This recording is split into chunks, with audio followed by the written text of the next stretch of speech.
Let's bring in host of Stacy on the Right on SiriusXM Patriot, Stacy Washington, and National Review staff writer Caroline Downey. Great to see both of you. Stacy, the president has made some comments when he was flying up to New Jersey on Air Force One. And again, he is focused on the health of the country, making deals, all of the trouble spots on this earth. The Democrats and their media sidekicks, however, they want to keep the bro chacho bust up all stirred up because for their own benefit. So we aren't staring at, pointing at, and laughing at their busted ass party with their donkey fly down and just pointing at them and laughing, because that's why they want to focus on it, because it benefits them, so we're not making fun.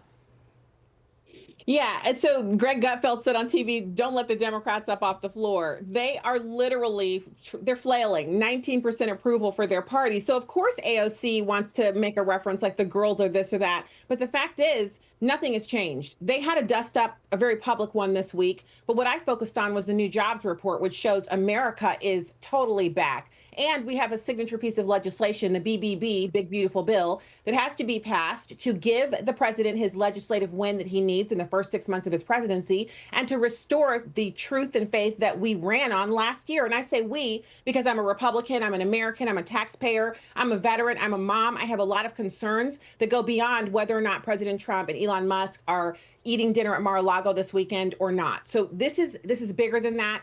I think it's interesting. I actually appreciate them having this fight in public, having a discussion. I think Elon is crashing out. But the bigger deal for all of us is what happens to our taxes. Do they go up by 68% this year? Do I see my taxes go up and also less security at the border? Do I see the president not be able to fulfill promises made, promises kept that he made for Agenda 47? Those are my concerns. I like Elon Musk, but as far as I'm concerned, my opinion of both of them has not changed because nothing about what they discussed impacts me materially. What impacts me is whether or not the Big Beautiful Bill is passed, and that's what I'm focused on. You know, Stacy, if you keep listening to me and stealing my show lines, we're going to have a conference call, my friend. We got to have lunch. Caroline, I'm with Stacy. What does this do? It does nothing to affect the Big Beautiful Bill in whatever form. The Senate needs to focus on more cuts, going deeper, dealing with the SALT caucus, bad idea in there.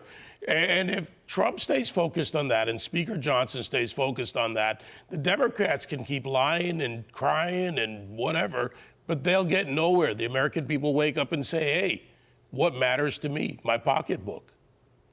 Yeah, Congress isn't going to get distracted, but it's absolutely in the interest of the nation that two of the most powerful men in the world have a collaborative relationship. Otherwise, Democrats have the ammunition that Republicans can't govern effectively and like adults. However, I find it embarrassing and rich that Democrats are egging on this quarrel because this is the party that has made petty theatrics and drama their entire brand. I mean, are we really supposed to believe that they are the mature, cool, calm, and collected ones? Jasmine Crockett has made vulgarity and making fun of Governor Greg Abbott's disability a political strategy. Senator Van Hollen has sat down with an alleged gangbanger and illegal alien for a photo op. So Elon Musk and Donald Trump's dispute will pass, and Republicans will once again be above the fray, but Democrats will still be as childish as ever.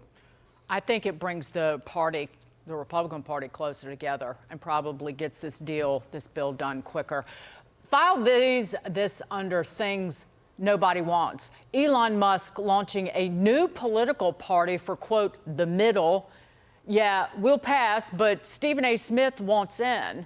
Stephen A. Smith responding to Elon on X, quote, Mr. Elon Musk, I'm all for moving America to the center. I'm definitely down for that cause. Sign me up. Stacy Washington, what do they think MAGA is? MAGA is not traditional Republicanism.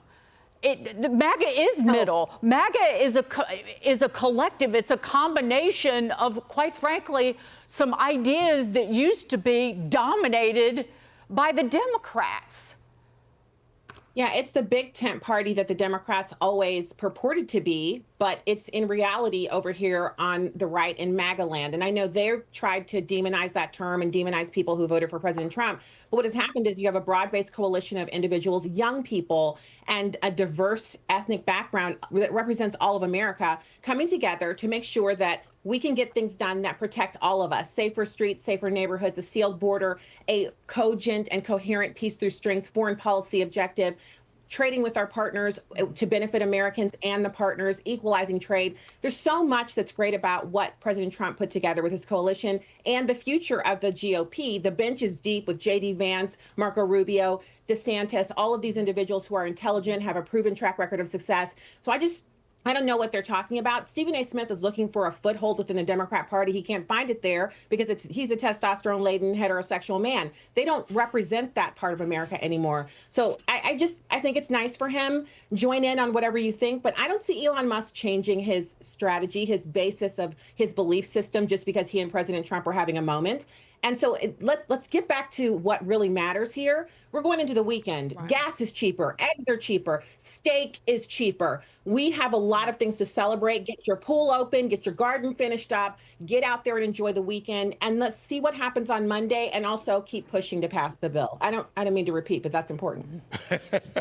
Caroline, I'm a realist. Nobody's starting a third party in America, ballot access, all this stuff. Hate to get quickly into the weeds, but it's just not going to happen. This is social media fluff.